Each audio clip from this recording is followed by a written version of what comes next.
আমি লজ্জিত, আমি ক্ষমা প্রার্থী। সোশ্যাল মিডিয়ায় ক্ষমা চাইলেন কাঞ্চন মল্লিক। 24 ঘন্টার মধ্যে সুর বদল। সোশ্যাল মিডিয়ায় ভিডিও বার্তা দিয়ে জনসাধারণের কাছে ক্ষমা চাইলেন অভিনেতা তথা তৃণমূল বিধায়ক কাঞ্চন মল্লিক। দিনের শেষে প্রকাশ্যে ভুল স্বীকার করলেন উত্তরপাড়ার বিধায়ক অভিনেতা কাঞ্চন মল্লিক। এক ভিডিও বার্তায় বলেন, গতকাল একটি ধর্ণা মঞ্চে আমি কিছু মন্তব্য করে ফেলি, যা নিয়ে সমালোচনা হয়। আমি আমার বক্তব্যের জন্য দুঃখিত এবং লজ্জিত। আমি যা বলেছি তার জন্য আমি অত্যন্ত লজ্জিত এবং দুঃখিত। এবং আমি কোনো সাফাই গাওয়ার জন্য আজকে এই ভিডিওটি করছি না। আমি বিশ্বাস করুন, আমি অন্তরের অন্তঃস্থল থেকে আমি বলছি যে এই 18টা দিন আমারও একটি সত্যি আমারও বাড়িতে মা আছেন, মা ছিলেন, আমার স্ত্রী আছেন, আমার সন্তান আছে। এবং আমি সত্যি কথা বলছি যে আমার বাড়িতেও একজন অসুস্থ বৃদ্ধ মানুষ আছেন যাকে মেডিকেল সাপোর্ট দিতে হয়। এবং আমি জানি আমার কাছে যে ডাক্তারের প্রয়োজন কতটা। এবং এই কদিনে জেলার বিভিন্ন প্রান্ত থেকে, বিভিন্ন জায়গা থেকে আমার কাছেও বহু মানুষ ভর্তির জন্য, হসপিটালে চিকিৎসার জন্য যেরকম আমার কাছে আসেন, সেই রেকমেন্ডেশনের জন্য আসেন এবং আমি রেকমেন্ড করি। এবং আমি সত্যি কথা বলছি যে আমি সারা রাতই আমার ফোন খোলা থাকে এবং রাত্রে বিভিন্ন সময় আমার কাছে আসেন জরুরি ভিত্তিতে, আপৎকালীন ভিত্তিতে যে আমার ভর্তি বা চিকিৎসার জন্য। সেক্ষেত্রে আমিও রেকমেন্ড করি 100 বার। এবং আমি বিশ্বাস করুন,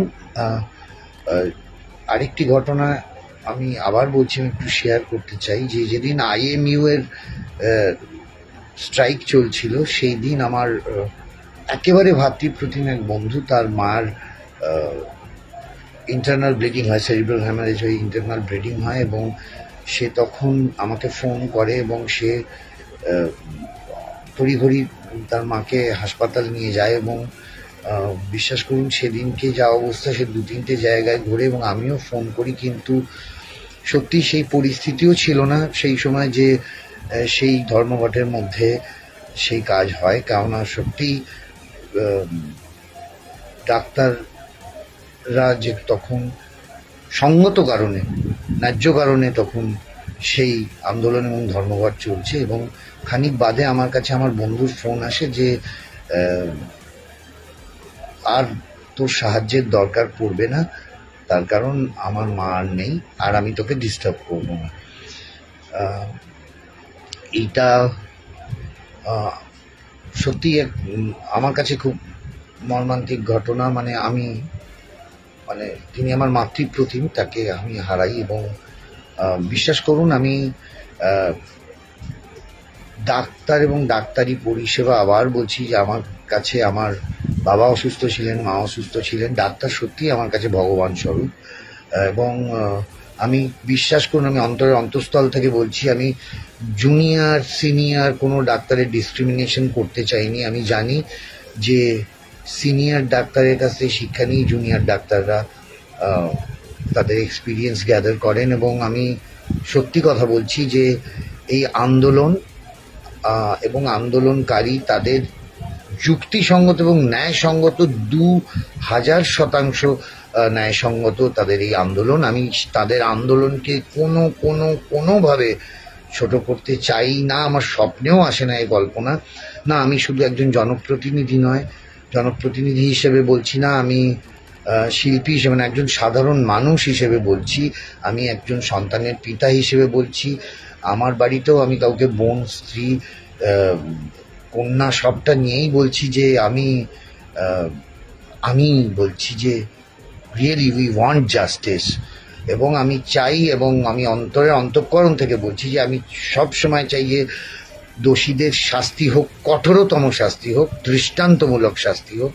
এবং আমি যা বলে ফেলেছি তার জন্য আমি সমস্ত ডাক্তারবাবুদের কাছে, কেননা আজকে ঘটনা ঘটার পর বহু আমার ফ্রেটার্নিটির বন্ধু, অনেক সাংবাদিক বন্ধু, অনেক ডাক্তার বন্ধু আমায় ফোন করেছেন। ফোন করাটাই সঙ্গত। তারা বলেছেন, আমি মাথা পেতে স্বীকার করেছি, হ্যাঁ আমার ভুল হয়েছে, আমি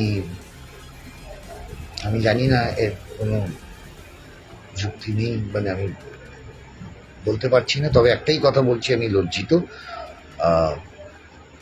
আমি আপনাদের কাছে ক্ষমা প্রার্থী। তবে আবার বলছি, এই আন্দোলন এবং আন্দোলনকারীদের আমার আপনাদের প্রতি সহস্রবার, কোটিতমবার সেই সমর্থন রয়েছে।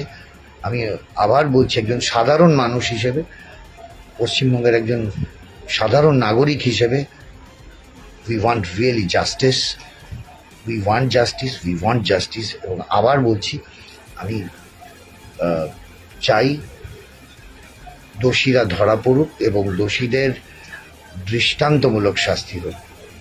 আবার বলছি, আমি ক্ষমার থেকে বড় জিনিস হয় না, আমি সেই ক্ষমাটুকু আপনাদের কাছে ভিক্ষা চাইব। আমি আবার বলবো, আবার চাইব যে চলে গেছে সেই সন্তানহারা পিতামাতা যেন সুবিচার পান, তারা যেন দেখে যেতে পারেন দোষীরা কঠোরতম শাস্তি পেয়েছে। আবার আমি ক্ষমা চাইছি আমার এর জন্য। আবার বলছি, আমি আন্দোলন এবং আন্দোলনকারীদের পূর্ণ সমর্থন জানাচ্ছি। We want justice.